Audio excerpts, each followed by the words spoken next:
Hi viewers, welcome to view and properties. ఇప్పుడు మీరు చూస్తున్న ప్రాపర్టీ న్యూ 2 BHK ఫ్లాట్ అండి. ఈ ఫ్లాట్ ఈస్ట్ ఫేసింగ్ గల ఫ్లాట్ అండి. న్యూ అపార్ట్మెంట్ అండి ఇది. ఈ అపార్ట్మెంట్లో టోటల్ 5 ఫ్లోర్స్ ఉన్నాయండి. అండ్ ఈ ప్రాపర్టీ యొక్క స్క్వేర్ ఫీట్ వచ్చేసి 1220 స్క్వేర్ ఫీట్ అండి. అండ్ ఈ ప్రాపర్టీ యొక్క ప్రైస్ పర్ స్క్వేర్ ఫీట్ 4800 చెప్తున్నారండి. పార్కింగ్ 2,50,000 అండి. అండ్ ఈ ప్రైస్ నెగోషియబుల్ అండి.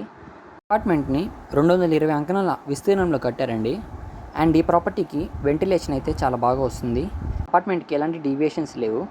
ఇంట్రెస్ట్ ఉన్న వాళ్ళు పైన నెంబర్కి కాల్ చేసి డీటెయిల్స్ తీసుకొని ప్రాపర్టీని చూడొచ్చు. ఈ ప్రాపర్టీ యొక్క location BV Nagar near to mini bypass అండి. Thanks for watching. Please subscribe to our channel.